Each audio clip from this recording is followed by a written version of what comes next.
Hi, good evening, everyone. How's everyone doing this evening? Excellent. Very wonderful. My name is Anne Consumption, and I serve as your Assistant Dean of Campus Life here at Wagner. I'd like to welcome everyone here this evening, to really attend this important event with our panelists discussing the Me Too movement. For far too long, there have been too many survivors, too many victims that have not had the chance to really be themselves, to really feel comfortable. And so this movement for the last 2 years has been very pivotal, not only within our country, but also internationally rather. And so I do like to thank our panelists this evening, in offering their remarks on the movement. So thank you very much for that. I'd like to introduce Ellen Navarro, our Director of the Center of Intercultural Advancement, to introduce our panelists this evening.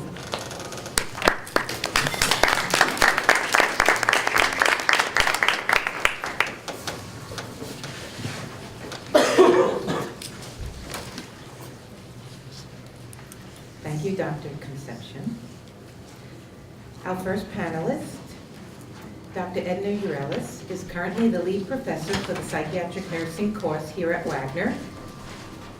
Dr. Victoria Felix is an adjunct professor in the psychology department and currently co-teaching an ILC with fellow panelist, Professor Claire Reagan, titled Gender and Journalism Stories We Are Told About Being Women and Men. Dr. Patricia Moyna is Associate Professor of Government and Politics at Wagner College, where she directs the Gender Studies program and teaches political theory. Sister Kathy Logan serves as Catholic minister at the campus ministry office located in Kairos House. Professor Reagan is currently co-teaching an ILC with fellow panelist Dr. Victoria Felix, and advisor to the Wagnerian, the college's newspaper. Sorry, that was out of context. Alexandra Muscacho is an international student majoring in marketing and the sorority president of Alpha Sigma Alpha. And Dr. Patricia Tooker is the dean of the Evelyn Spiro School of Nursing. She is our moderator this evening.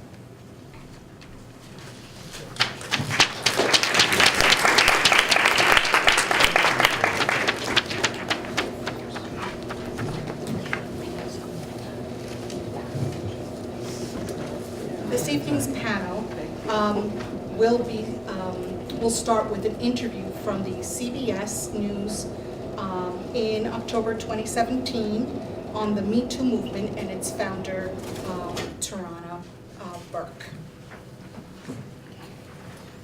The sexual harassment allegations against Hollywood producer Harvey Weinstein sparked an online movement in which women wrote Me Too on social media platforms, highlighting just how pervasive the issue of harassment is. It was inspired by actress Alyssa Milano's call to action, and celebrities from Reese Witherspoon to Olympian Michaela Maroney all shared their personal stories of their own experiences with sexual harassment. But what many people don't know about the Me Too movement is it was actually started over a decade ago by an activist, Tarana Burke. And Tarana joins us now to discuss her work. Tarana, thank you for joining us, first of all. You started this hashtag movement in 2006, and you focused on what you called empowerment through empathy. What do you mean by that? So Me Too started not as a hashtag. It started as a campaign of an organization that I founded, Just Be Inc. And empowerment through empathy was the thing that I felt that helped me, which was that other survivors who empathized with my situation helped me to feel like I wasn't alone and gave me sort of entry into my healing journey. At first, your work focused on women of color, and it's now expanded. Tell me about how it's changed. Well, my focus in all the work that I do is for the most marginalized people. And so I worked with young women of color in the South. And then when we moved our work into we had a MySpace page, and women started coming forward and talking to us and saying, thank you for this, and we needed it. And we realized it had to expand to more than young people. And so we worked with young women, mostly Black and brown women, across, through our MySpace page, but also throughout the South, and then later in Philadelphia and New York. You know, we're hearing critics of this campaign say that if this had been an issue that was just pervasive in the Black community or for people of color, that this would not have gotten the traction that it did with the Hollywood celebrities. What do you make of that sentiment? I mean, it's true.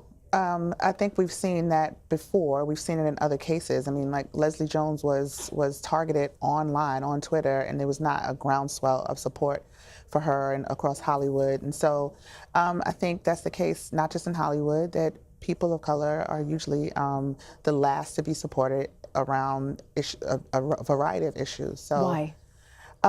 Because of racism, because of oppression, because of the way the systems work in this country. The least of these are the least of these. And so we have to speak up ourselves, and we have to create movements ourselves, and we have to insert ourselves in larger movements. Lupita Nyong'o came out yesterday on Thursday with an op-ed in the New York Times. What did you make of her story? You know, it's so sad, and it's so, just all of the stories are sad. But just in relation to what you were just saying, it's like this is evidence that this happens across the board. So we've had all of these other actresses that have come forward haven't been people of color.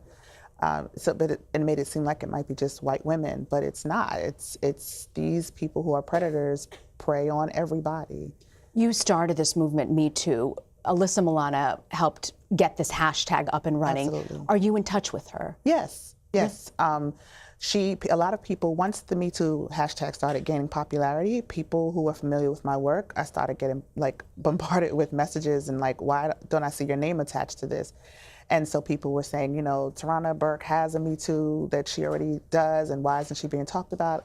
And so Alyssa reached out to me early, like Tuesday, and said, you know, I want to meet you. I think that your work is amazing. And we've been in contact. I was on Good Morning America the other day. It's okay. It's all right. Yes, and we've talked about collaborating to both, you know, she says that she's very committed to making sure the goals of the work that I do are met and like put forward. You know, one of the things I struggle with, we do these stories and it takes up a huge chunk of our airtime. Mm-hmm. Then it goes away. Yep. We don't hear about the issues anymore. Yep. How do you ensure that that doesn't happen with this? You know, I think that the moment that we are in and just in the world is made like that. It's hashtags are here and they're gone tomorrow. Yeah, so These true. issues are here and gone tomorrow. But I think I'm an organizer by training. And so these kind of moments are like small victories, and we ride the momentum, and then we get on the ground and we do the work. And so where I come in, I think, is that like Alyssa and I are a perfect pairing because she can elevate the story and carry it forward through media, through Hollywood, and keep the conversation going. And I can organize on the ground and talk to everyday people, the people who I connect with and work with, about how we keep elevating this conversation and what work has to happen. Yeah. It's one of the things that I loved about your story, because you figured out a way to make it work and to reach out across the platform. But for these people who are disadvantaged, who don't have the Hollywood megaphone, how do you reach out to them? How do you get them the support? And how do you do that, as you mentioned, on a social media platform where it's all about hashtags and then you move on? But this is not a hashtag. This is a hashtags. Hashtags and social media are important, right? They're important for elevating the conversation, for getting the word out.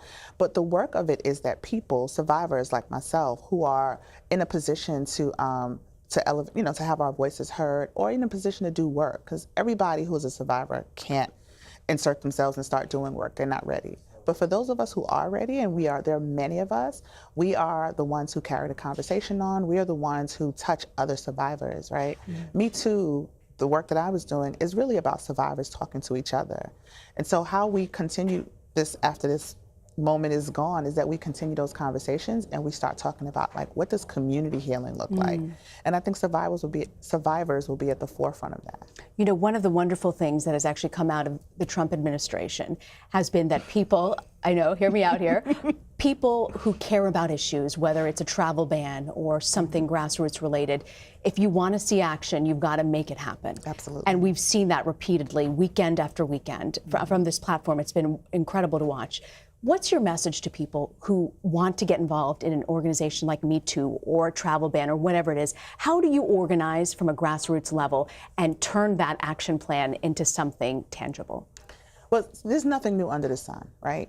If people are in their communities trying to figure out what do I do next, right? And people like to send donations and stuff, and that's great. I would never turn down donations. But I think one is look for the people around you who are doing this work. Because inevitably there's somebody else who has an organization or a campaign going that you can join. And if not, connect with people in other places. The wonderful thing about social media is that we can instantly connect with people in other places and find out what they're doing. People contact me like, how can I be active? And I say, well, we can talk and let me help you figure out some tools that you can use in your community. Whether it's people going into schools and talking about consent to children, or having circles of survivors who get together and talk about what healing looks like for them, or what policies have to change in their community and how they can do that. There are tons of ways to organize. And what we hope to do as a follow-up to this movement is put out that information through our website so people have resources for how to be active in their community. And you said you're going to be putting out some webinars and things online to help women? Absolutely. So the other thing is the hashtag has been beautiful to watch grow, but it's also been concerning about people who have suddenly disclosed this information and then don't have a container to process it in. So we want to do a series of webinars to help people talk about processing now that you have disclosed, what do you do now? We also want to talk about things like empathy and the role it plays in helping healing. And you know, we want to talk about policy. So we want to do a series of webinars that's a follow-up with concrete information for people. Tarana Burke, your story is incredible, and it's great to see a grassroots movement, how it has formed and taken off. Thank you so much. Tarana, thank you for joining us.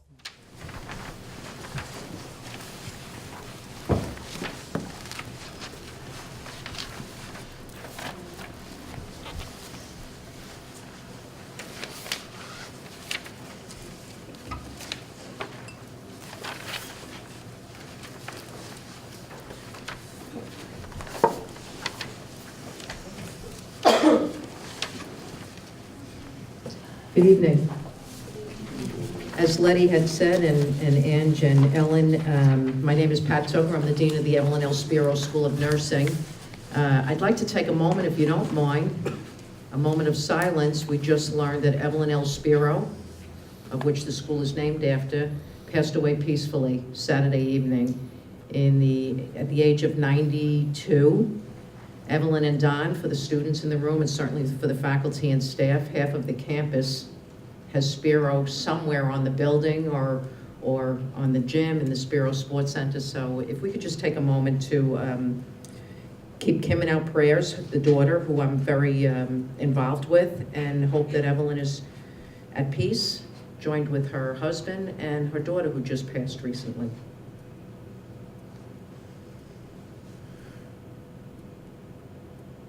Thank you. So let me tell you that I have no expertise in this area, although many, many years in healthcare. When a call comes in from Letty Romero asking for any assistance, I say yes before I even look at my schedule.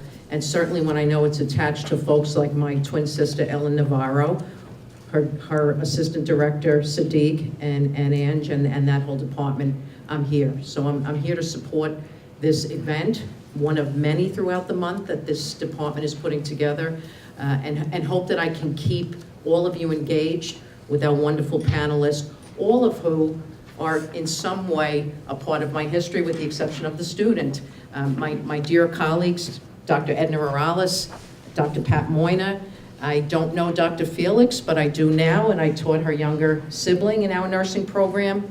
Professor Claire Reagan and I go back to the days of high school, and Sister Kathleen has been very helpful with us as well. Alexandra, welcome. It's one of my international.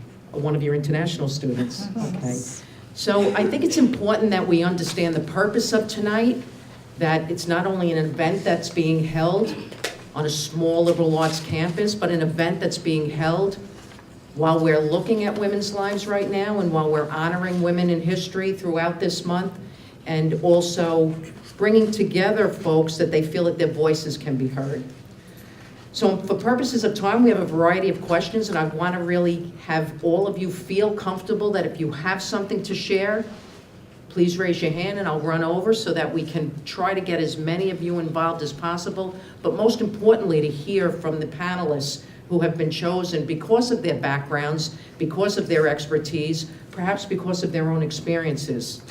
So with that said, the first question is actually an opportunity for you to hear all of the panelist voices, maybe connect with what they're saying, and I'm going to ask each of you if you would briefly respond to this first question. Would you mind sharing with us an experience of which you have had that you felt was sexual harassment? Who would like to go first? Okay, I'll go. Yeah, Dr. Morales. I have not had any sexual harassment experience. However, with my field of work, working with in the mental health institution, working in prison, I met countless women who have experienced sexual harassment that send them to prison. So sexual harassment is very, very, very important for us to acknowledge, because not everyone actually have the resilience to deal with it. Some people actually have very poor coping mechanism, and it can be dangerous. Thank you. Next. Dr. Moyna? So I'm happy to say I have never been sexually harassed here at Wagner, but when I was a student, around many of the ages I see probably you are in this room, I waited tables at a rather upscale French bistro, and he wasn't the owner, but the manager of the restaurant would regularly sexually harass many of us, and here's one example. So he would put a salami between his legs and say, 69 après moi ce soir. And I guess the only thing I can say about that is it allowed me to practice my French, right? 69 with me tonight after midnight. And this was the man on whom we were dependent upon for the continuation of our job.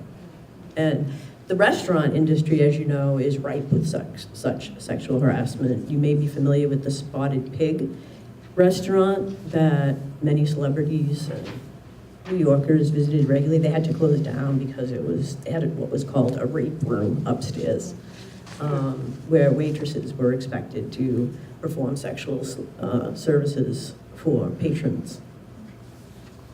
Thank you. Next. Sister Kathleen?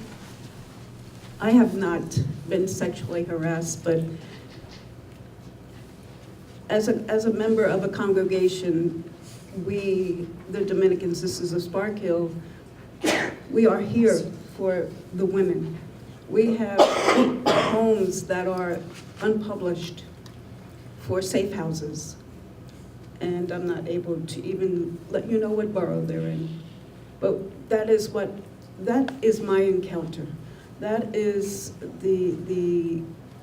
just to have these women encouraged and healed is what is on our focus. What is the women who are trafficked, the nail salons and the massage parlors and so on and so forth.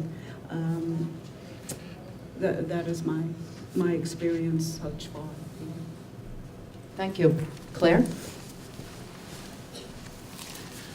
I've been a journalist for a long time, over 30 years, and the journalism industry is still pretty male-dominated, especially in the management level.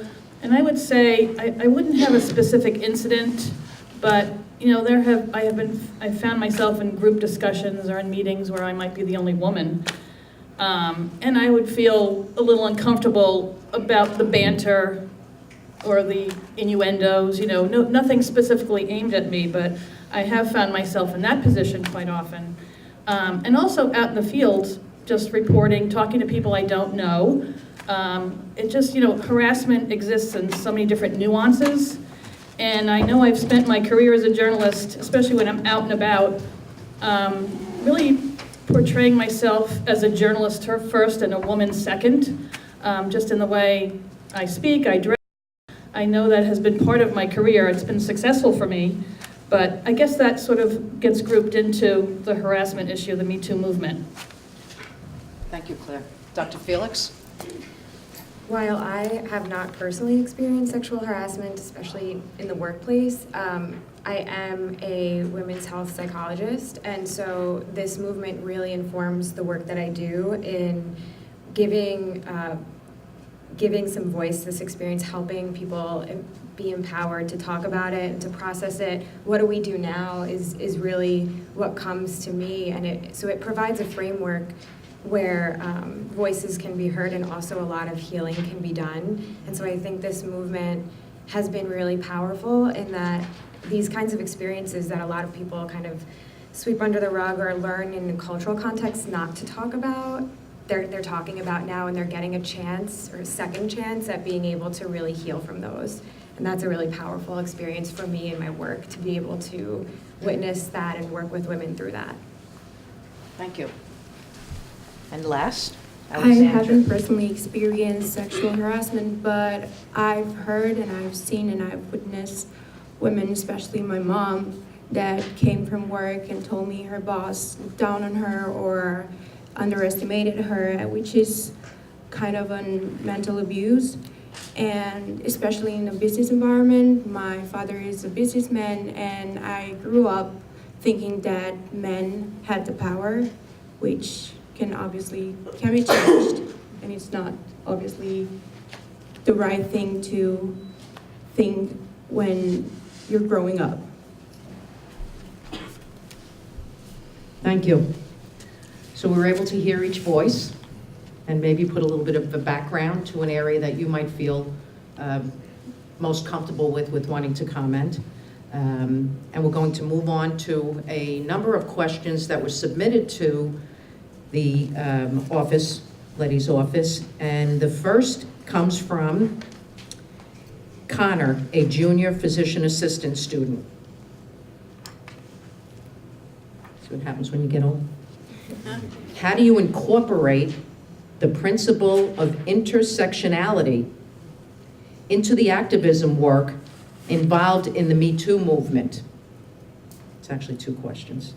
Do you think you need to do more work in regards to the involvement of intersectionality with the Me Too movement and in other movements as well? Dr. Morales. I personally want to talk about intersectionality. I don't know if many of you know what is intersectionality. If you guys know, just give me a hint. So, not so many of you know about. Okay. So, Professor Kimberly Crenshaw, right? She started this concept in 1989 after one of her client or one lady had a problem. She applied for a position. She was African American. She applied for a position, but the institution had this interlocking system where you do have multiple people from different backgrounds, but they actually selectively put them in a certain position. So the African American were doing industrialized work, and the white women were doing the secretarial job. And the African American woman wanted to do the secretarial job, and she couldn't get the job. So when Professor Kimberly was thinking about how do I approach that, because the system actually hired both. It's not overt racism. It's there. They hire African American, they hire white women. But how can she actually start this movement? So she started thinking of intersection. So here's this woman who found herself at an intersection. She's facing both sexism, she's a female, and racism at the same time. So then that's how she actually come with intersectionality. So how do I actually incorporate that with the Me Too movement? I feel like it's already intertwined, because the Me Too movement already is the sexism, right? And a lot of people from different marginalized group it's easily to be sexually harassed also. Let's say you're LGBT group or you're asexual, you may possibly be sexually harassed. So I feel like these two intertwine just very easily. I don't know what you think. Thank you. Anybody else from the panel? We seem to be going in this order. Dr. Wagner and then to Dr. Felix. Yeah, I mean, I think to the student's question, intersectionality is already there. It's a matter of raising our consciousness and seeing it, because the sexism, the racism, the homophobia, they all run very deep. Any oppression does.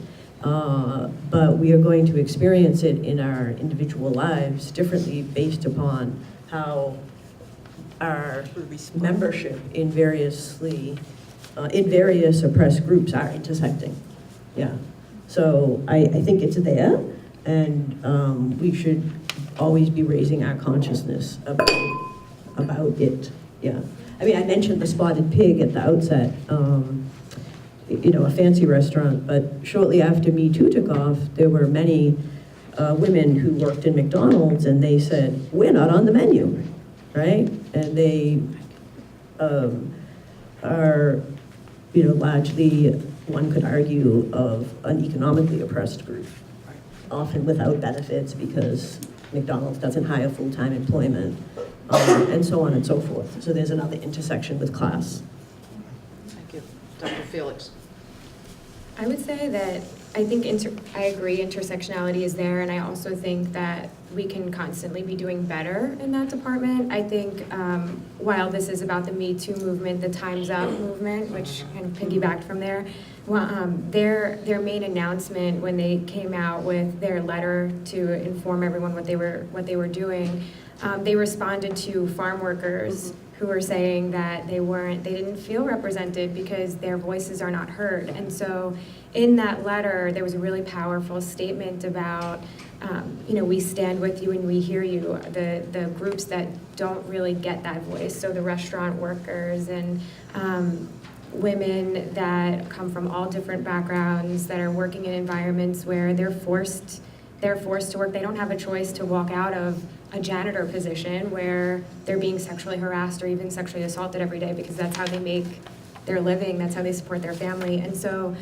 it was great to notice that was there and given voice, and I think part of our work is to really then keep people accountable to that. So how are we seeing it actually play out in action? I think one of the second questions, right, was about what other movements, right? So what other movements could help with or need some intersectionality in there? So one of the things that stood out to me this year in New York City was that we had 2 women's marches, where we had a rally and a women's march, and a lot of the background about that was based on within the feminist movement, a lot of fighting that's happening about these issues, about discrimination among marginalized groups that don't feel like they're being heard, about people, or especially within women within the feminist movement that are having trouble getting on the same page. And these are those moments where intersectionality is so important, because if we're all standing for the same cause, but we're fighting with each other over not being heard for our differences too, then yeah, we can be doing better. So I think that these kinds of things really then make me pause and think about, how do we make policy, how do we make space, how do we make discussion for coming together for the same goal, but also hearing each other's differences and being willing to have conversations about things that we're missing in experience. Thank you. One more comment. Okay. Sister Kathleen. Thank you. I live in our mother house, and our median age of women is 80. And do you know how hard it is for me to explain to some of the elder sisters about the Me Too movement, about what it is, and their questions to me are, how do we fix it? How do we protest against it? And I said, it's unfortunate that we cannot fix it. But what the congregation did, the 235 of us, is we looked internally. And I was flabbergasted to find out that there is racism in the congregation. There is fear of someone who is different, whether it be skin tone, gender relation. And so we are looking internally and how we can come to grasp our own feelings, so to speak, and I think this is the way that we can interact with society. And they send the younger ones out. There aren't too many of us, but we were in the marches. We marched in solidarity. We did not wear the pink hats because it was another explanation to why we're wearing pink hats. But we did wear pink. And we stood with the women, and again, we've had our own seminar days and webinars, and we continue to educate ourselves as well. Thank you. So the next question comes from Dana, a junior theater major. How can we erase the stigma of women complaining, she put in quotes, women complaining, or even women looking for attention attached to the Me Too movement?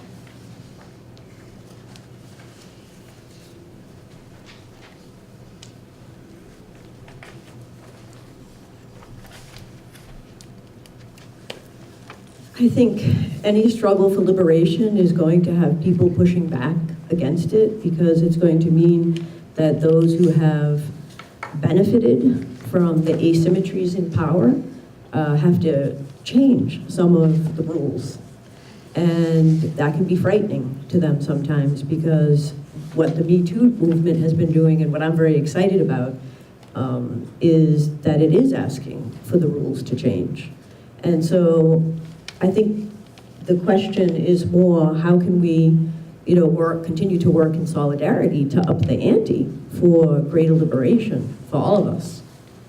Can I say something?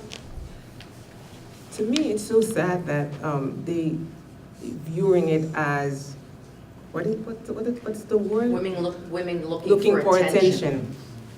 Because I feel like in a country like mine, right? I'm from Haiti, and women have been abused every day.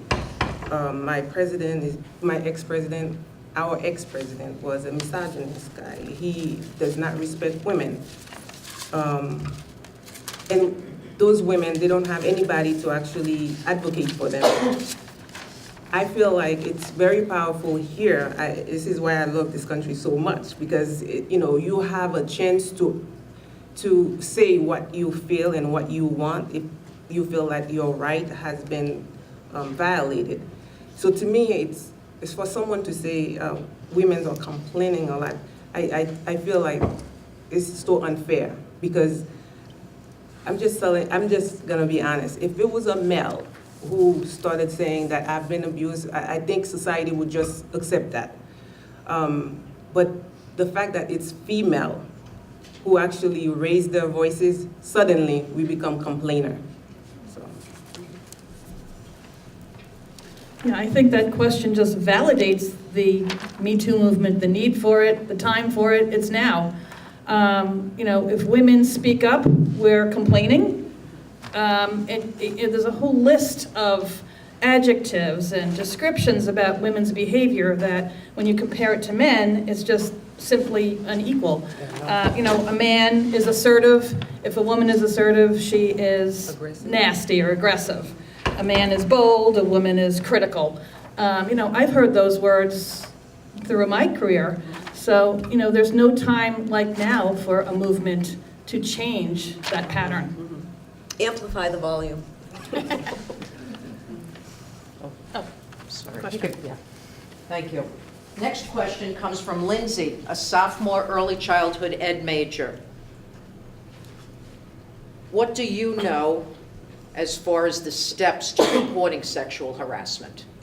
Are you aware of the steps? And if so, how can you relay that information? Claire? I have a microphone. I'll just quickly answer.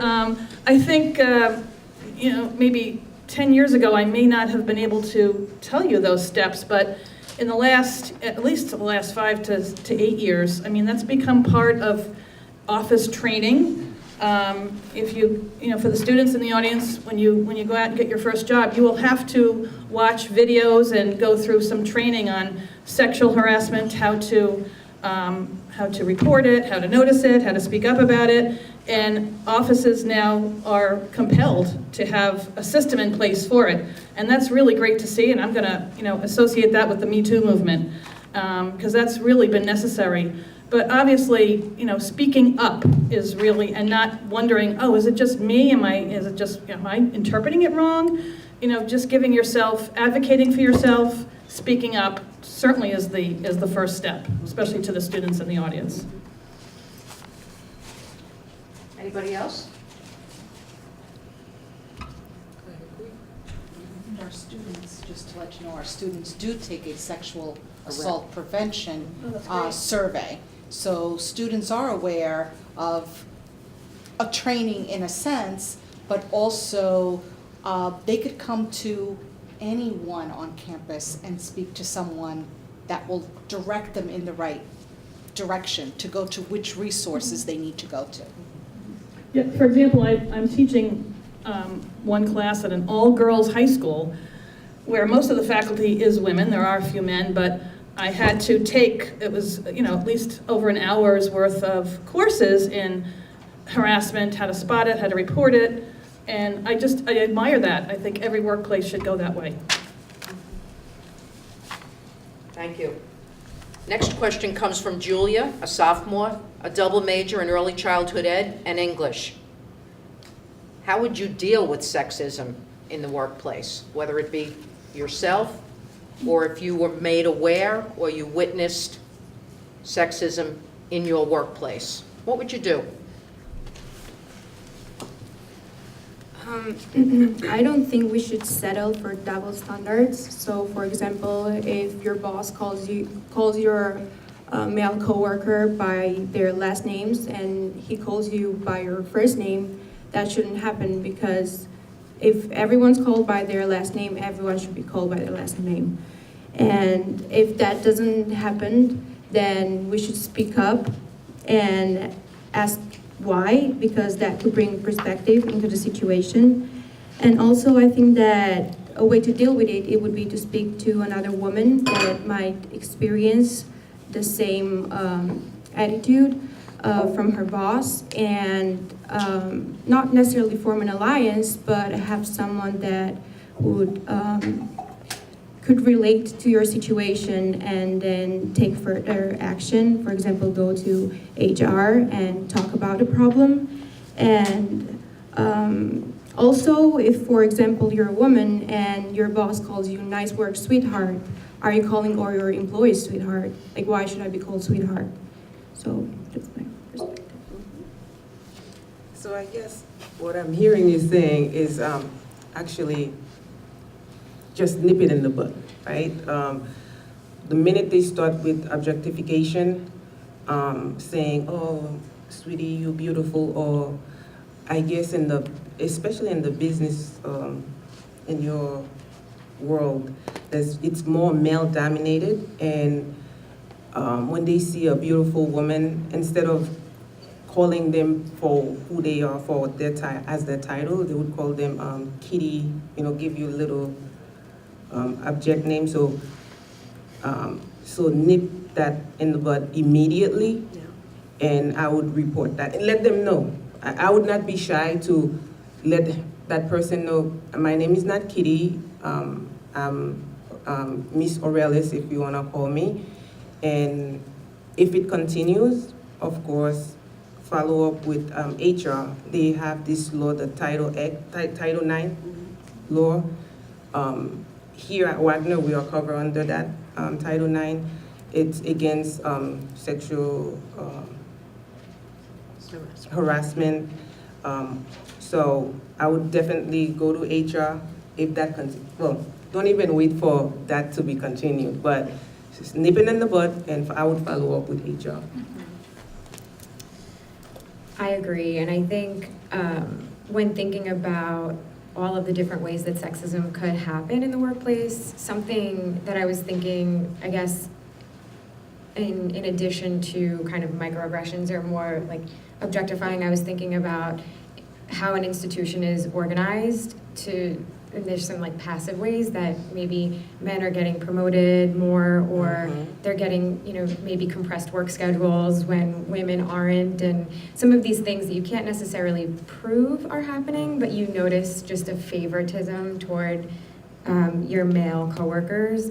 And I think those situations are a little bit tricky, because when we think about the cultural context and really wanting to push against that, we want to be able to say, yeah, don't take that, and do what you have to do and report and leave, or do what make sure that doesn't happen. But I think when we look at the individual and what the individual's experiencing in that moment of, do I walk away from my job? Do I do something that potentially backlashes? I think there are also some concerns that come up. So a question that I may ask is,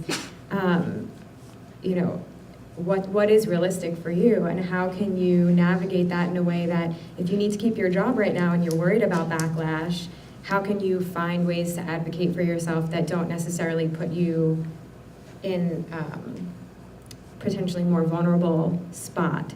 So I think just giving some voice to that, not necessarily knowing the right answer, but giving some voice to the idea that we can have this cultural context and this idea, and then when the individual has to make decisions about how to navigate it, it can become really tricky, and people can feel a little stigmatized that they stay in that environment if they don't have a choice.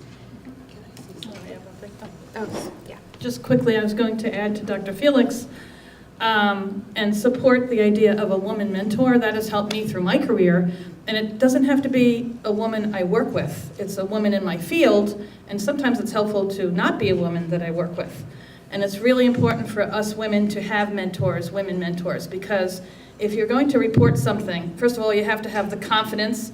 When I was younger, I don't think I recognized a lot of situations that today I could have spoken up about, but a lot of times you'd have to be reporting to a man. So that's a whole nother dynamic, but having a woman mentor to speak about, get some validation, some advice, some support, that's really important. And sexism in offices could be something as simple as, what used to be called the boys club, where the guys in the office all go out together. I mean, just something as simple as that, you look at it now and you say, wow, Me Too movement, that made me feel left out as a woman.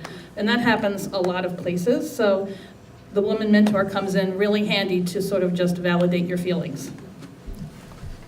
In addition to what both of you said, I like my colleague, she's here, Dr. Corder. She, in one of her papers, she talks about the phenomenon called social identity threat. So once you know there's nothing wrong with you in the area where you work, if you are experiencing sexism and it keeps coming and coming, just try to find a mentor, of course, but just adapt your brain to the way that okay, it's not me that has a problem, it is rather my colleague who actually have a problem, because now I'm here as a woman, and before it was thought that the work that I'm doing was only based on male power.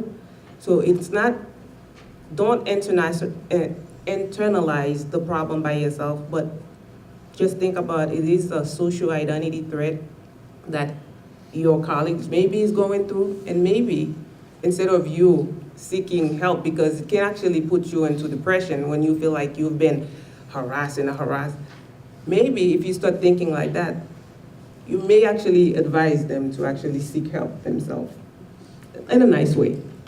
Thank you. Sister Kathleen? Thank you.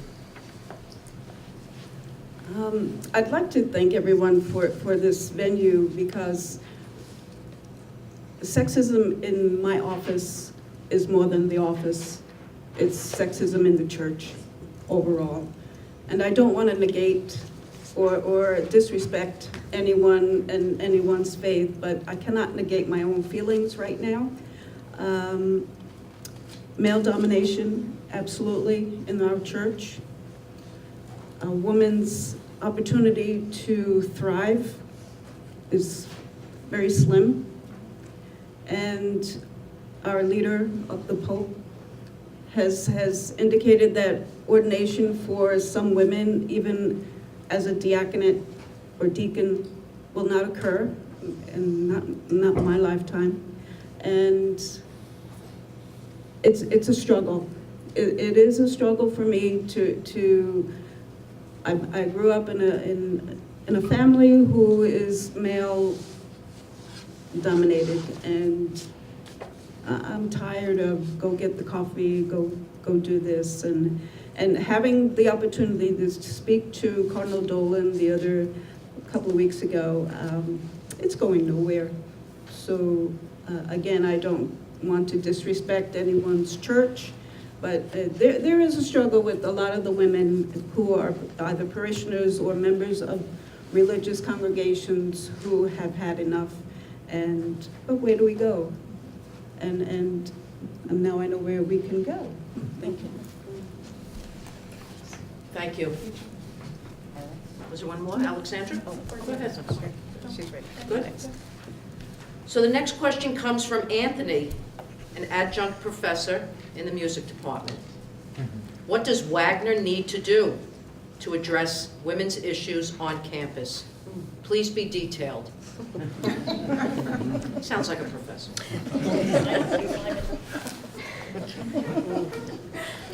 I will start. I think we should have more events like this and encourage women to share their stories and create an environment that they will feel like comfortable to share their stories. Maybe join clubs and organizations like sororities, for example, or like Women's Professional Network, where it's a group of intelligent, young, inspiring women that just, you could see that they're going to be successful, strong, independent women. And I believe that joining all these small groups could empower feminism as a whole. Beautiful. Yeah, I agree, and I think that part of it is creating a really inclusive campus climate where everyone on campus feels connected and grounded in the same goals. So I think this also includes having groups that are specifically for men too, that toxic masculinity can be addressed, and there's a space for men to feel comfortable to address some of this within redefining masculinity. I also think some co-ed groups where people can get together and talk about feminism is really important. There is a very famous activist, Bell Hooks, who spoke about consciousness-raising groups, and I really believe that if we can incorporate those back into our culture, so at Wagner and then beyond, where people can get together and really grapple with what is feminism, how does it make sense to me, and really kind of get on the same page about that we're all then working toward the same goals. And then one other thing that I think can be really important that I don't know actually if Wagner is already doing is to really increase bystander intervention training. It's important if everyone on campus is made aware of what to do in these situations if there is sexual harassment or sexual violence occurring, and that we don't have any diffusion of responsibility. People know what to do, and people know how to intervene to prevent things from getting worse, and they feel empowered by that information. So we work then from changing ideas about this, as well as really empowering people to do something about it if it does happen. I'll add quickly. I'm a graduate of Wagner, and back in my day, I remember there was a real separation of male-female Greek organizations, and I know today there's more of a blended. So, kudos to that. I think that's progress.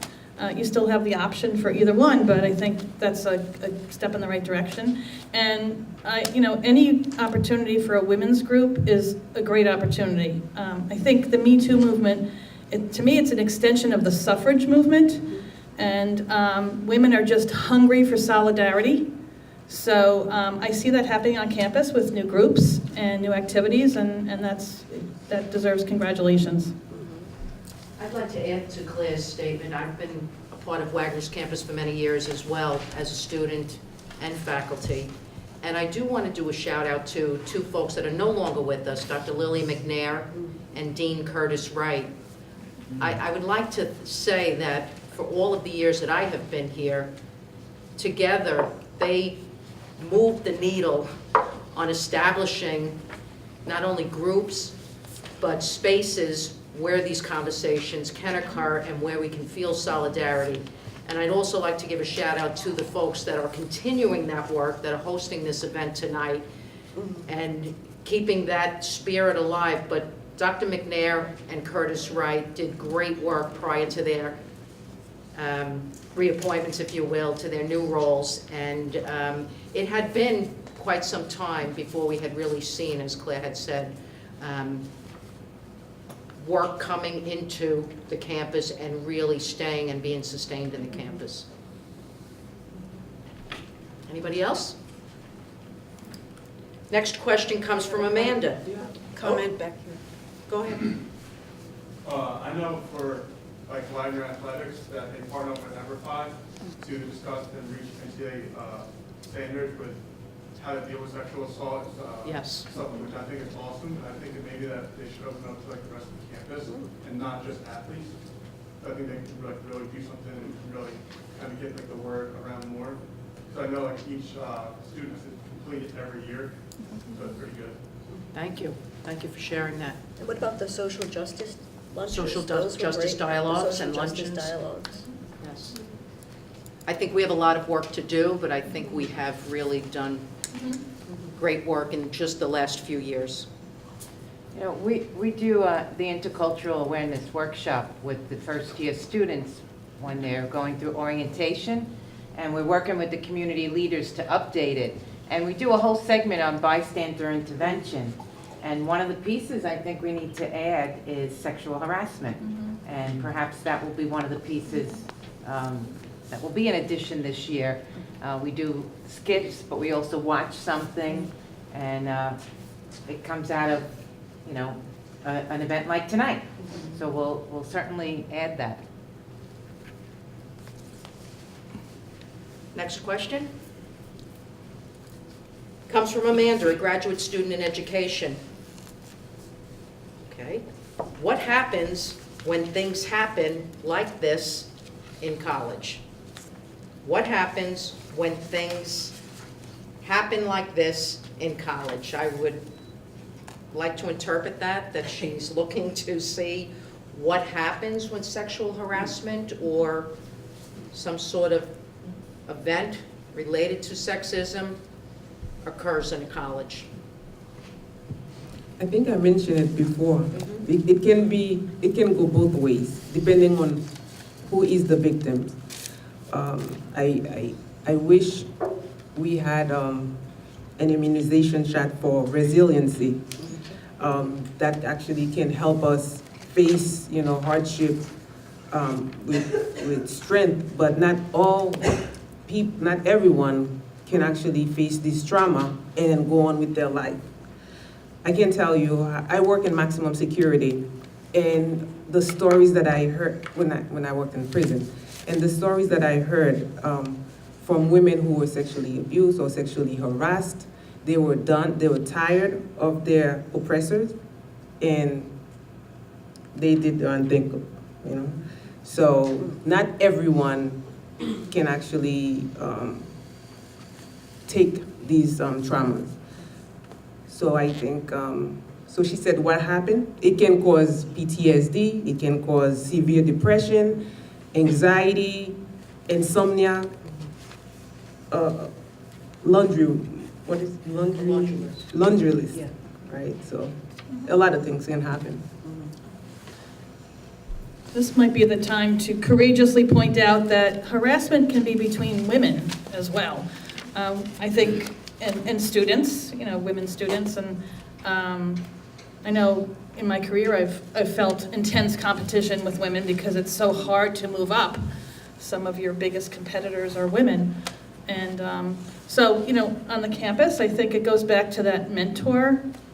Find a mentor, a professor, a friend, an advisor for your Greek organization who you can go to, you know, the student who wrote in could go to the mentor to ask for some advice, guidance, and just support. Yeah, I think, I think I would say, you know, not keep it to yourself might be the first step. And then from there, you know, you could figure out, depending upon your resiliency, what step to take next. But I think keeping it in is probably going to be the most difficult thing. So don't, yeah, keep it to yourself. Speak to friends, professors, administrators, and then figure out what you want to do next. And this is why the Me Too movement is very important. Yes. Because you see how society is seeing it as complaining. Yeah. Unfortunately, victims, a lot of time, we're not strong enough to speak up. Yeah, we get because you don't want to, yes, because you don't want people to say, oh, you know, you're looking for attention. So we tend to withdraw in ourselves, and then the depression is actually getting worse and worse and worse, and it can be fatal. So the Me Too movement is, I know people are saying it's a lot of people, we're getting a lot of pushback, but it's very, very important, that movement. Yeah, and I just want to say one other thing that didn't come up in the video, but when Tarana Burke was talking on another occasion about how she came up with even calling, calling it Me Too, she said she had spoken to a 13-year-old girl who had shared an atrocious sexual assault with her, and later on, her name was Heaven, and she later said, you know, she just regretted not having that moment of empathy with her and saying, you know, me too. And she was hoping that Heaven would come back to her organization, but she never saw her after that. So that's what I meant as well about not keeping it to yourself, that there's so much power in the solidarity. And the Me Too converts into we. And when there are enough me's that are we, then the rules really, I think, break down. And I think that's why the rules of patriarchy.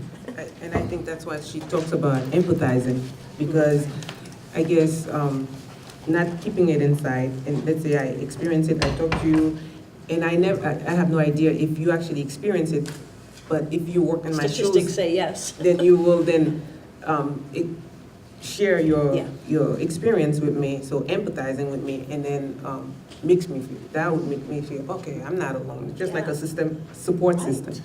And then it goes from perhaps, oh, it's my problem to it's a political, systemic problem that needs challenging. I think in part you are starting to answer the next question, which comes from Margaret, a sophomore education and Spanish major. Who is the movement in regards to? And I believe just from the last few comments, it's in regards to those individuals that have been marginalized or have felt isolated, and perhaps the need to feel supported. Would anyone else like to comment on that? Who is this movement actually in regards to? Gloria? I think this movement is in regards to every single person in this room. All of us. Men, women, young, old. I think it impacts all of our lives in some way, whether we're ready to talk about it or we're not. We all know what's being discussed here, right? So I think it's about all of us, everyone. Thank you. Anthony? I would like to hopefully add some reassurance. Also, don't forget that we are here as men, and that I feel like all of us, for whatever our individual troubles are, we have to realize that we are not in this alone. And I'd like to let all of the women in the audience know that I think that hopefully you can recognize that there are any number of males who are with you in this movement. So it is Me Too. So that does carry over to someone like myself as well. I just want to put that out there. You're not alone. Thank you. Thank you, Professor Turner. I'll add one. Claire? I'm a journalist, so I'm not a political advocate of anything in particular, except to point out that I think Me Too is also a symptom of politics in a way. I mean, just before our panel tonight, I just checked to see how many women are in Congress. This year it's 106 out of 441. And to me, that's all part of the Me Too, the solidarity, the women speaking up, you know, an extension, or it's sort of like suffrage part 2. And it's I keep hoping that I will see a woman president in my lifetime. I'm hoping for it. You know, it doesn't matter who, I'm hoping for a woman president.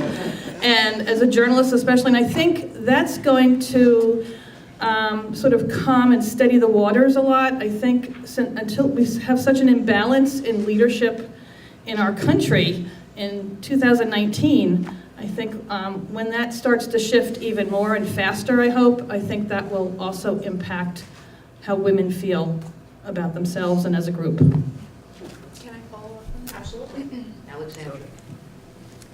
I also looked up some statistics, and of the CEOs who lead the companies that make up the 2018 Fortune 500 list, just 25 are women, which is not even 5%. So that should be changed. I'll say one thing. I would say I would have mixed feelings about any woman, because what if it's a woman who's opposed to Me Trying to be Too? unbiased. And they do exist, right? Or, you know, an avid NRA advocate, if it were a woman, and they exist too. But I am with you in that having a woman occupy that office would change things like the First Lady and other ways in which gender roles get reinscribed. So in that regard, I agree with you. Yeah. And I'm going to add one more thing, I'm sorry. Yeah, I mean, Dr. Felix and I in our class, we're teaching the ILC this semester on gender and journalism, and the Me Too movement has toppled many high-ranking men in power in many industries and even in journalism.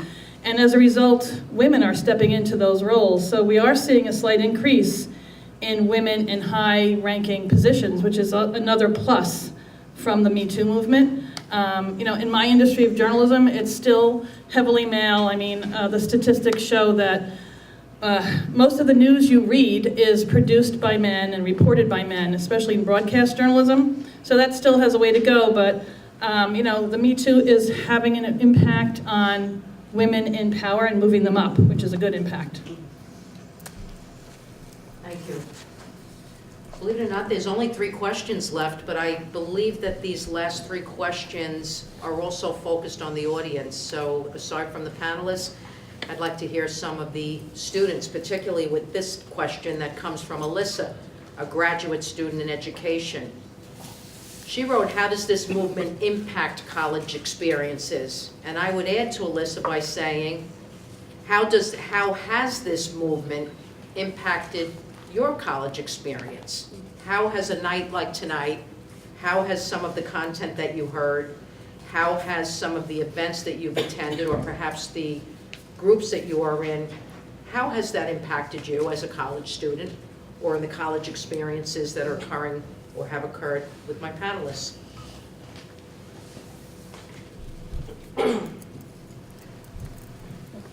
Since I'm a college student, I can say that this night and Me Too movement serves as a motivating factor to not necessarily prove myself, but to be the best version of me and to lead by example. And one thing that my sorority taught me is to prove that we're women of poise and purpose, and our actions should reflect that. Anybody else? How has this movement impacted the college experience? I see a few hands, and I'm going to run. Tell us your name, what year you are, and what your major is.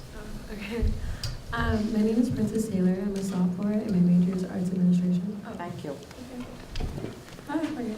I think for this movement, especially for college students and like young women, for young women, it's provided kind of what Alexandria was saying, like more motivation, especially like, I know for me, it makes me not become a bystander anymore and not just like look around and see if I see something going on and it's like, okay, I'm not just gonna like let this slide or like push it under the rug, that something has to be done, whether it's like talking to someone of authority or like talking to the person that's happened to, because it's not just like, I feel like we're in a time where we can't just keep letting things being brushed off, even if it's something little or like a smart comment or like something was drastic, something like actual harassment, that it just shouldn't be unseen anymore. And I think going to liberal arts school really has an advantage because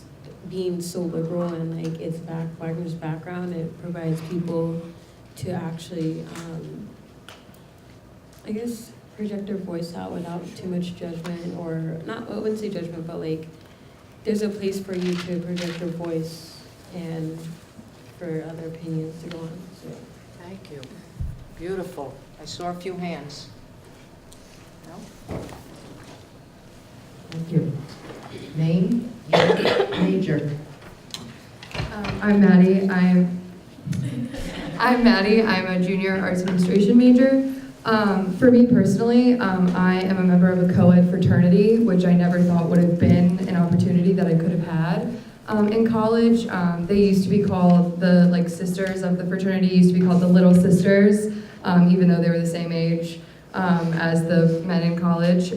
So then being able to join a group where it's full and equal brothers and sisters was a really cool and cool opportunity and interesting opportunity specific to Wagner.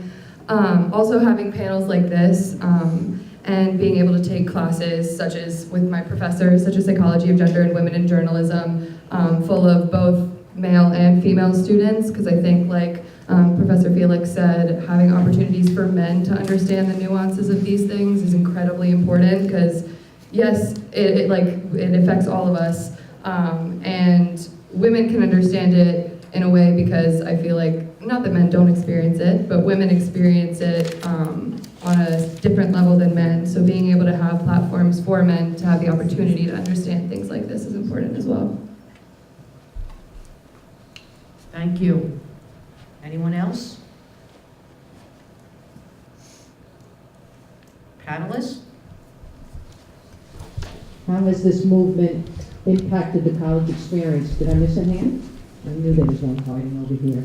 And a nursing major, no less. Hi, I'm Rowena. I'm a sophomore and I'm in the nursing program.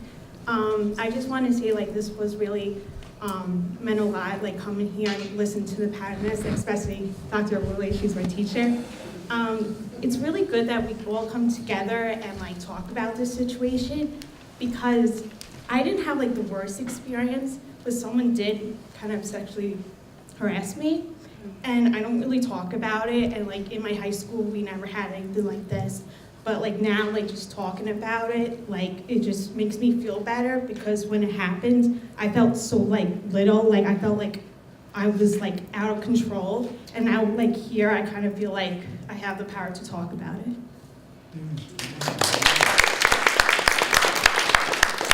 Thank you. Thank you. Panelists?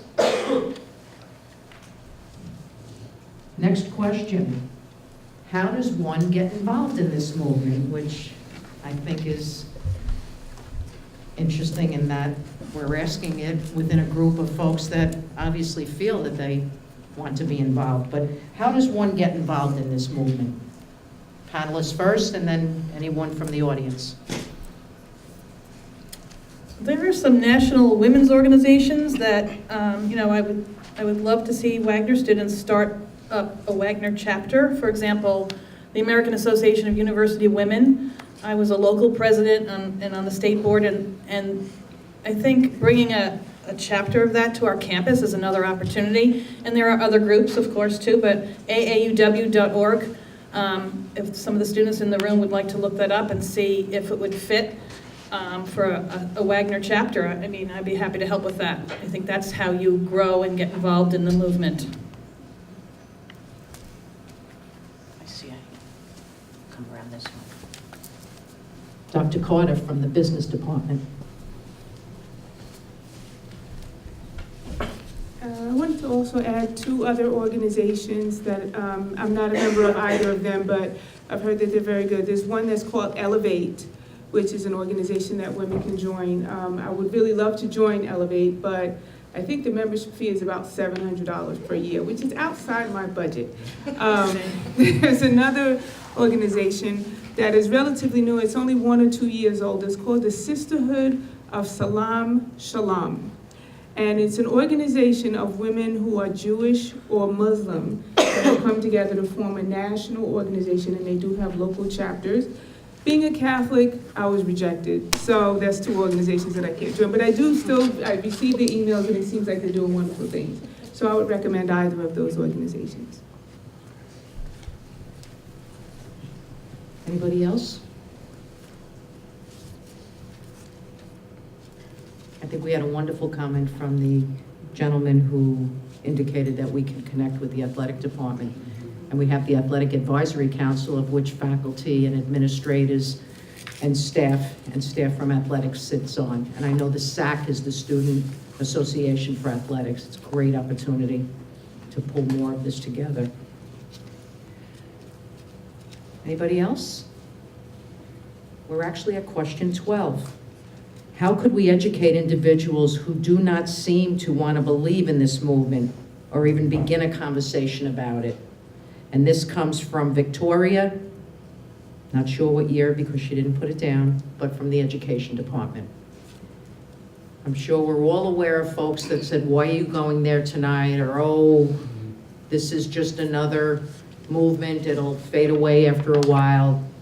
We hear negative comments about almost everything in our lives. So how can we educate individuals who do not seem to want to believe in this movement or even want to be in a part of a conversation about this movement? What strategies do you have? Alexandra? I believe that the statistics, they speak pretty much for themselves. I have here 91% of victims of rape and sexual assault are female and 9% are male. That's a huge percent for women that it says they're sexually assaulted or they've been raped.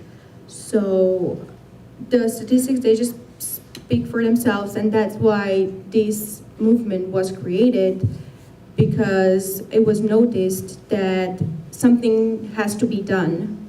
And I believe that also the stigma around the fact that we are not believed or trust comes from the fact that when at workplace, when sexual harassment is associated with a woman, the first thing for a man to say was she wanted it.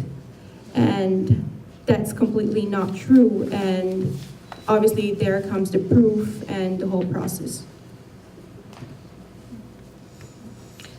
You know, maybe we can sort of fuse the last question with this one. You know, if you really want to get involved, maybe volunteer at a rape crisis center or a women's shelter or a prison, right?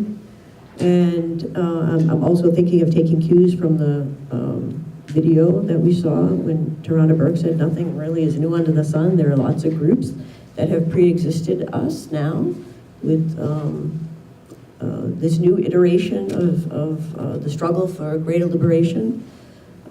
So there's that kind of direct involvement. And then I would say spend resources on that rather than the most recalcitrant doubters, you know, and hopefully we pull them along in time, you know, and there are lots of examples from history. If you look at other struggles, abolition, the labor struggle, gay rights, you know, you can perhaps work with many, many groups on the ground, and then the naysayers, you know, will be pulled along by the victory, right, of some greater liberation. That's how I would address that. I think that, you know, that what we can do is if you're kind of find yourself in a conversation with someone that is really pushing back and it's hard to navigate that conversation, something I may do is get really curious about why, what are the reasons, and kind of come from a stance of, I want to hear you too, and be open to hearing it, and try to hold back any of your own emotional reaction in that moment, because it informs us. So if we're on this mission to get more people involved and to get more people on, you know, on board with us, then we need to also be informed about why people are fighting against it. And those are opportunities then when we give them a chance to say, this is why I don't agree, to either correct them or to find opportunity to hear what they're saying, validate that experience, but then also say, well, this is what I know about it too. And then I think leaving it at that and letting them come to choosing to change their attitude or not, but keeping in check that our responsibility is to get really good and really curious about how we can continue to inform ourselves, so that then when we're doing panels like this, or when we're meeting with people, we can include some of those concerns in our talks, so people feel validated with some of their questions or concerns or want to push back. If we give that some energy and let them have that space to push back, they'll actually be a little bit less defensive. Yeah, my advice is there will always be contrarians. They are everywhere. Even when you feel like, how could somebody object to a Me Too movement? But there are people, just, it's human nature for some people to be a contrarian. And that should not silence your passion or dull your passion. Find an outlet that supports it. And here on campus, I always look for opportunities to plug the Wagnerian, because I'm the faculty advisor. So, you know, a dialogue about the Me Too movement in the Wagnerian would be a great forum for students. You know, we would welcome that in the Wagnerian. Meetings are Monday nights at 9 o'clock, another plug. But, you know, the best journalism raises awareness about issues, and then through that awareness minimizes harm. So I welcome students to join the Wagnerian, or even just contribute to it. Write about some of your feelings, your experiences with Me Too, and raise the awareness. There's a radio station on campus too, right? Yep, WCBG, yep. I'd be remiss if I didn't say, as a dean in one of the biggest departments, I think as an educator here at Wagner, and for the educators that are in the room, we have a responsibility to create the courses that address these issues as well. And in a nursing curriculum that's very challenged with very strict guidelines, we can still work into those conversations, the sensitivity around some of these issues, whether it be in a psychiatric nursing course, whether it be in a pediatric course. The pediatric course, for all of the years that I have been in nursing, there is a segment where we have to teach our students about abuse, child abuse, and oftentimes the child abuse is sexual abuse. So I think it's important that we not only make sure that we stay updated as educators and be creative and be innovative, but with our readings and with our lectures that we stay true to teaching not just the content and the theory of our discipline, but of what is going on in the world. How else? Students. How do we educate each other? What about the folks that you are friendly with that aren't here tonight? Are they not here because maybe they're in class? Maybe they're not interested? How do you go back and educate them after attending an evening like tonight? Is it easy? Can you work this into a casual conversation? Do you have a circle of friends that you can go back to tonight? Can you go to the sports or the athletic department and say, wow, I really feel that we need to be moving on this? How easy is it to do that? Or how difficult is it? Anybody brave enough? Sadiq, of course, is brave enough. So I think within the groups that I work with a lot of young men, and I think to start to rethink about masculinity. A little louder. To think about masculinity. Please want you to stand up and turn around.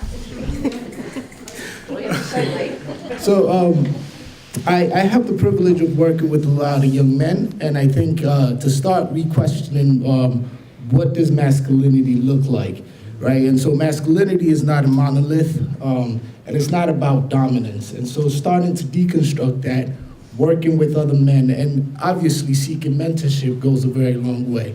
So I think within men, we have to do the work of re-examining masculinity.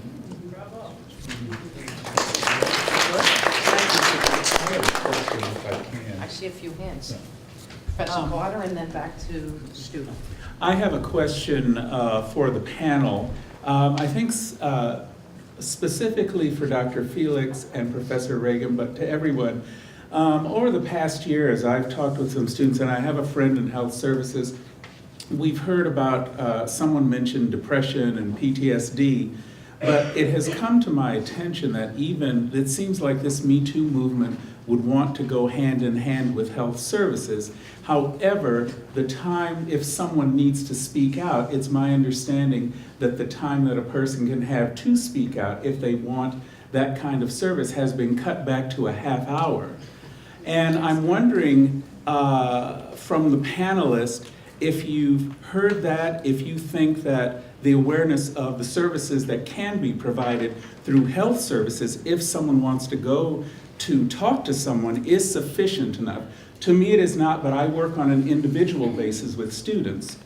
And I'm a little concerned about how health services is partnering to help go side by side with the Me Too movement. Can someone speak to that, please? It reminds me of the school systems. What are the programs that are mostly, are usually cut? The phys ed, the health ed, the music ed, right? The departments that we know contribute to, or the courses and curriculum that we know contribute to well-being, mental and social and health well-being. And they're oftentimes the first areas to be cut. So it does distress me that the need is greater, the call is out there, yet a department that has the ability to offer those services is living within the constraints of budgetary constraints, I'm sure. So, anybody else? Pass that down. Yeah, that's a really good point. I think, something that I'm really passionate about is access to the appropriate mental health services. And I think something that we can get creative about in these kinds of situations are what we know, especially about experiencing sexual harassment or having vicarious trauma from hearing about it, is that group therapy can actually be really helpful and efficient. A lot more people can be seen in the same amount of time. And there's also an added benefit of peer-to-peer support, that people have gone through the same thing, rather than having all of this individual work. So that's maybe one way to think about an opportunity to see more people, get more people seen for maybe a longer period of time. And then also creating a community outside of just the constraints of the resources that are here, to say, okay, well, a group of maybe 10 students got together around this same topic and had a group moderator in a therapeutic environment, and then after that cultivated a support system that they don't need to rely on individual counseling within the confines of the system. So that could always be one way to potentially look at that. I have heard students express the desire for more health services support. I've heard that at the Wagnerian and elsewhere. I do know also that Wagner is bringing on a sports psychologist, and I know the student athletes that I know are very happy about that, and I think that's a great move in the right direction. I also saw on the in the Daily Bulletin or in the Wagner calendar that there was a group therapy session. I saw that on the calendar, and I noticed it stood out to me. Again, as an alum of Wagner who's been here, never really left Wagner, I think that's all a step in the right direction, and just even expressing a need for it is good.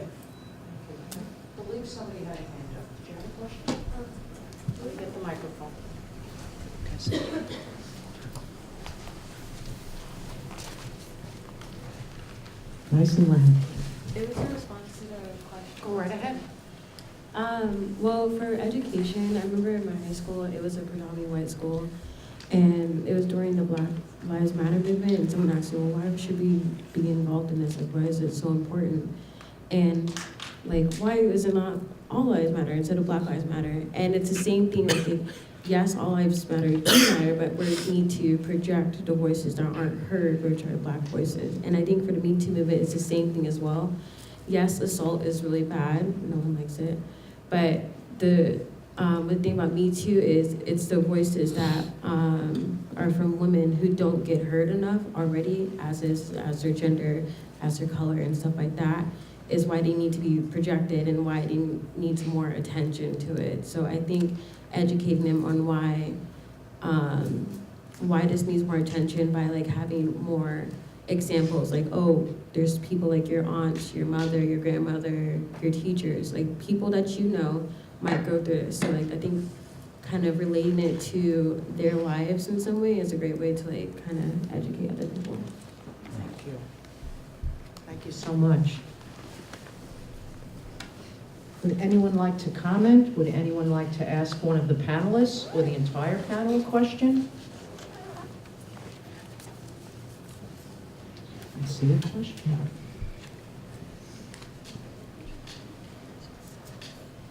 Name, rank, and serial number. Stand. Name? Hi, I'm Ashley. I'm a junior finance major.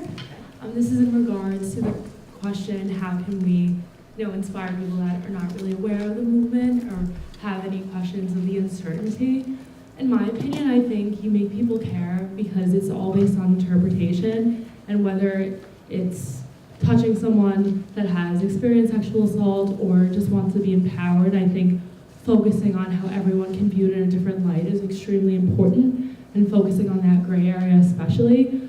But I think as millennials, we do such a great job in regards to creating ideals for our future and being in a better world than our parents were. And I think it's just a matter of, do we really want this to be a discussion for our children? Because I know I don't want my daughter or my son having to even think about this. And it goes beyond like whatever you believe, like politically, economically, or whatever our majors are. It's just a matter of like having that general sense of respect and wanting the best for ourselves within our careers, within our life, our lifestyles, and our kids one day, so they don't have to have this discussion. I think the future scares people, and it tends to inspire them in some way or another.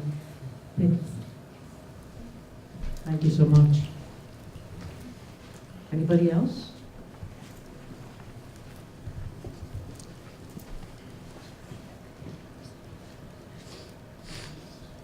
Stand. Sure.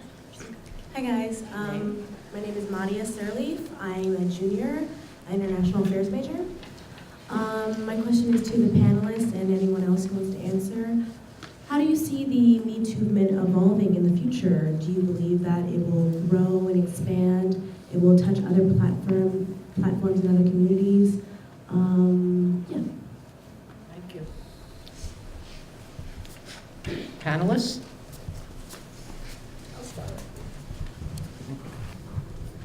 Well, I certainly hope it expands.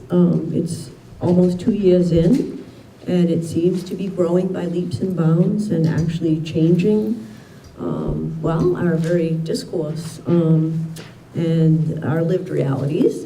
But I'm also aware, perhaps you are, of this new book that just came out. I haven't had a chance to read it, but it's by a very well-known feminist scholar, Carol Gilligan, who you might know wrote In a Different Voice. She's now come out with a book called Why Patriarchy Prevails, or something to that effect. And so if you're looking for something to read, I know that's going to be one of the things I have a look at soon. And so I think, I'm hopeful.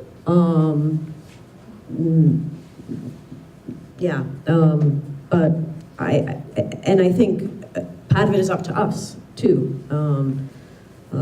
We are history makers if we use our own agency. So there's a lot of empowerment to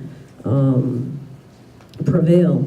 But I also think we should be, educating ourselves on the ways in which some nefarious ways of organizing ourselves for action hold on, you know? So, I don't know, that's what I would say, but I'll ask if others want to say something. Anybody else? The future of Me Too.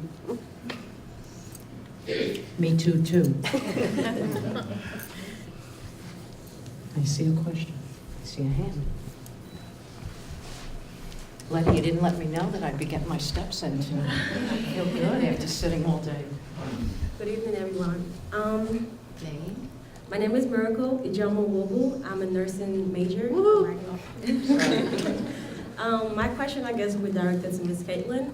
You had mentioned about the male dominance in society of your religion and stuff. So my question is, I guess, how would you address someone to deal with a situation whereas everyone, or, because I come from a household where there's certain things that a woman cannot do, like where a male does this, you're not supposed to do this, this is now, you can't fit in this, so, but how do you address a situation like that?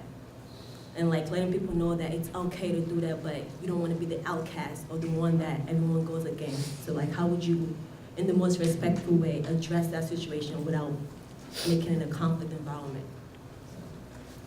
Thank you, Miracle. Sister?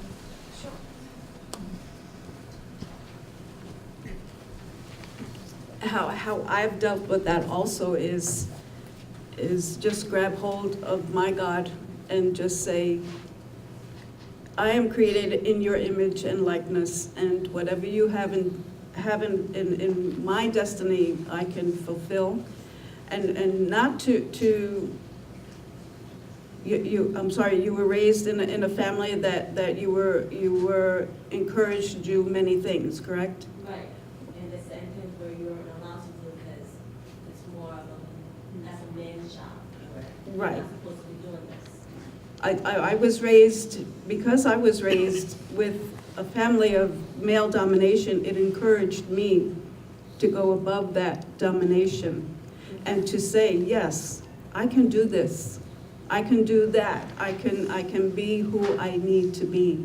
And that's how I would encourage and empower others, to be yourself, first of all, and find your strengths and your weaknesses and to work on those as well. You know, you will rise to the occasion, but and every aspect is very unique in that sense. But I'd love to have a conversation with you in the Kairos house. I'm here on Monday and Tuesdays. Thank you. Say something to her. Dr. Alice? I also want to say I grew up in that same structure also. But the reality is you're gonna hurt somebody's feeling. But as long as you're not disrespecting anybody, do what you have to do.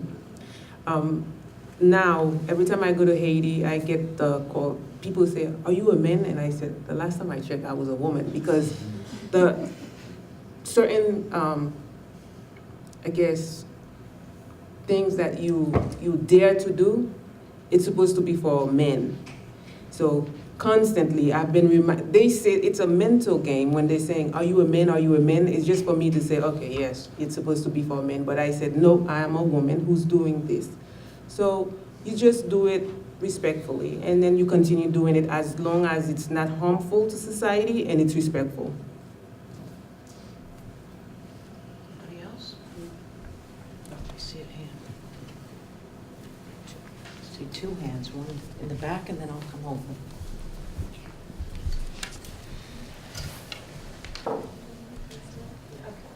Hi, I'm Erica. I'm a sophomore government and politics major. I'm very interested in like law. I want to go to law school. So in a legal sense, what do you think the government and politicians could do with policies to help the Me Too movement? Sorry. And just jumping on that. Sure. Okay. Stand up, ma'am. Sure. So, I think you asked like a 5-hour long question, but in terms of like what the government and policies like are doing. So, so for instance, Title IX, which was enacted back in 1972, I think for most of the students, most of you have gone through our sexual assault prevention training. Essentially, it was a statute that mandated any educational institution that receives federal funding in the form of student financial aid has a responsibility to ensure that no type of sex discrimination occurs on their campus. And so that was back in 1972. They had no idea, what its implications would be for athletics, even for sexual harassment. It wasn't until the 1980s where someone actually said, sexual harassment is a form of sex discrimination because it creates a hostile environment.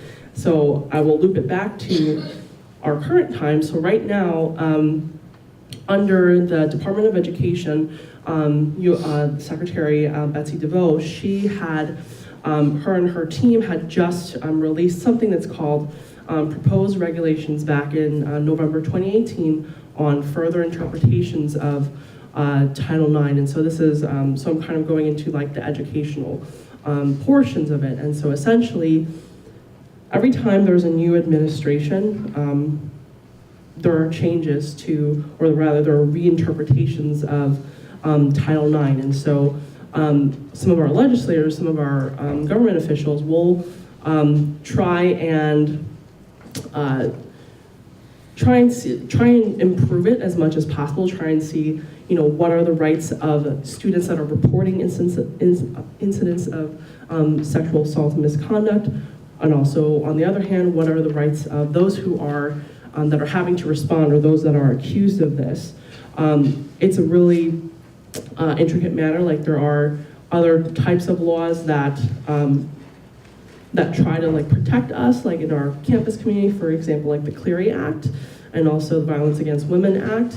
Clery Act in particular mandates that our campuses must, I want to say in October, they have to provide statistics, certain campus crime statistics of what's happened in the last academic year, so that you as consumers of the institution are able to be aware of what has gone on and what are the responsibilities that that certain states are now doing is mandating that institutions do annual trainings for all of their campus community members, so that it's not like, okay, you come in, you do that training, the end, see you in 4 years when you walk across the stage.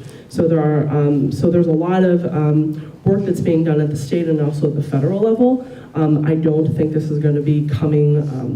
There's not any sort of resolution, but I think at the end of the day, you don't want there to be a resolution, because once there is a resolution, that means that the work is done. And I don't think the work on sexual assault and misconduct will ever be completed, because I think it's something that has to continue to be talked about, because when we stop talking about it, then we don't hear anything, we don't think that it's happening. But unfortunately, it's something that does continue to happen, and sorry if I talked a bunch about it, but I like legal and policy stuff.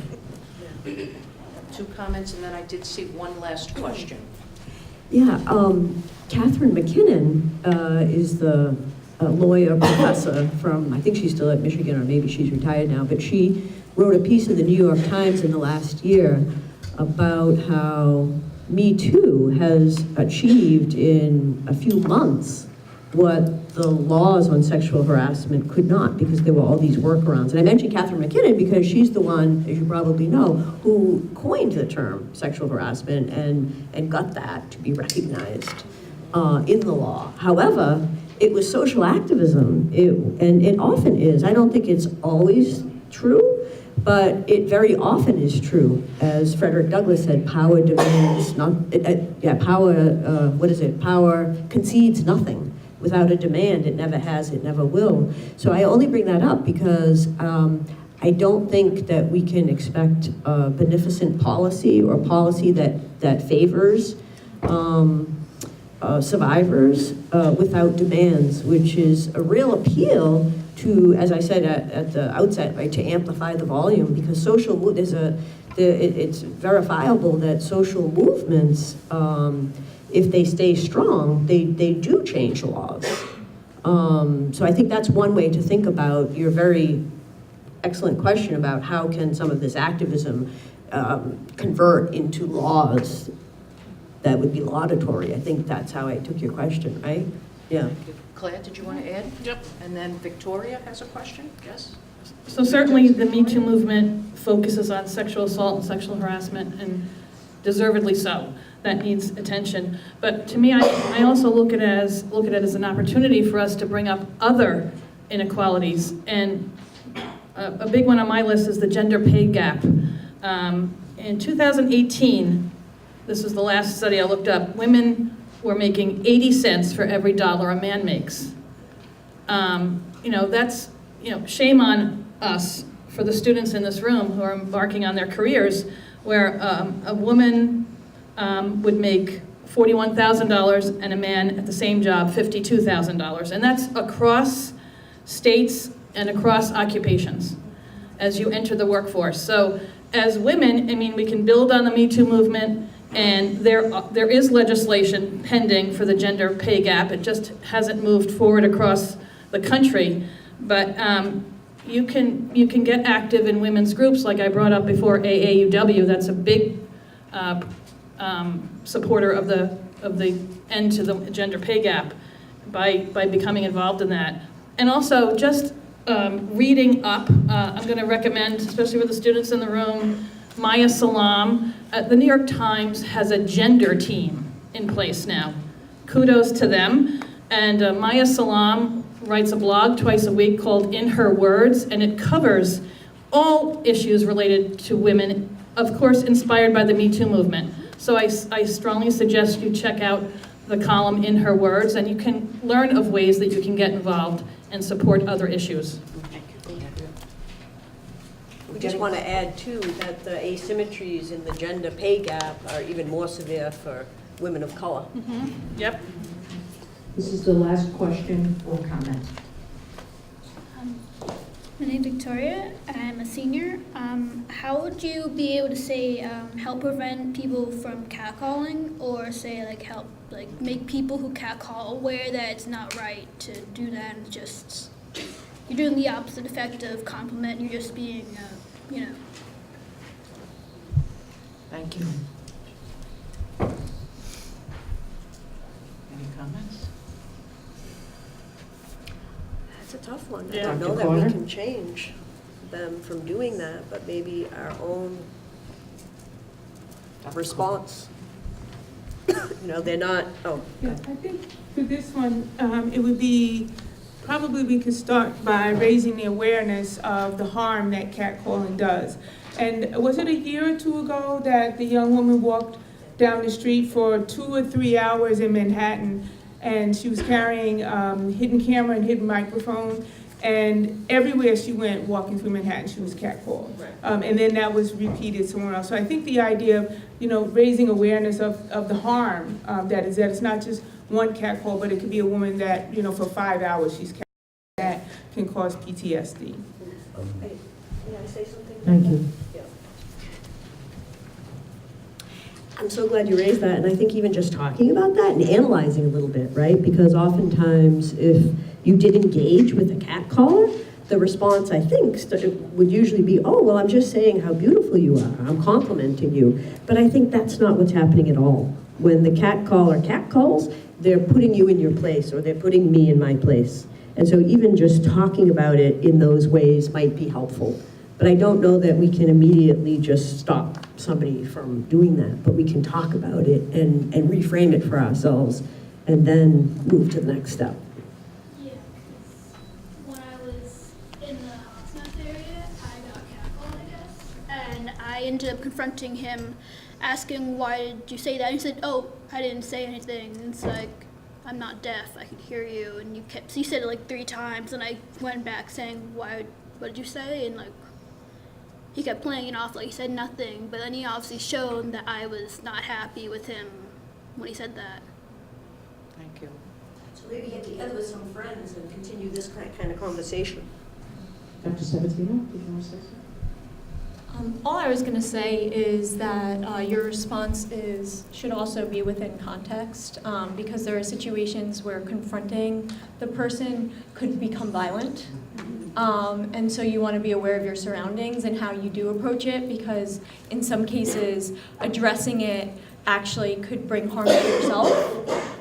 So in a case like on our campus, that was a good way to approach it. But if you're on the street somewhere and you approach it, you could actually bring violence to yourself. So you just want to be very careful about your response.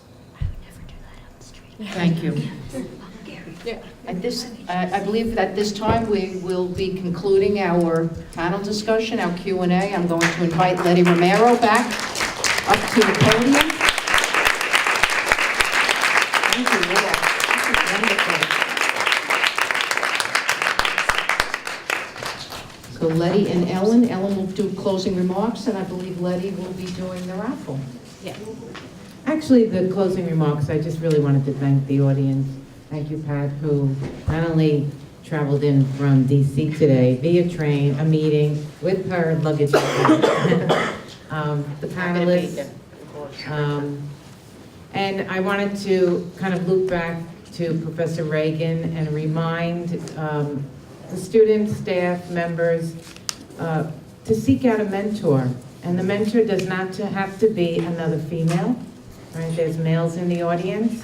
My most important mentor, Dean Curtis Wright, has taught me a lot, okay? Seek out someone. And a mentor doesn't have to be something official. It doesn't have to be someone you have to invite yourself to. It's someone that you ask questions to, and someone that you learn from, but someone that also learns from you too. So Sadiq and I always say that our work, it's difficult, nights like tonight. So if this conversation has brought up some things you need to speak about, we have campus services for that. We are here also to speak to you. There are other individuals in this audience who could continue this conversation with you. Please use those people who would like to continue these conversations. Health and Wellness has trained individuals as well. Thank you for attending. Great night. Great night. Great questions. Great time.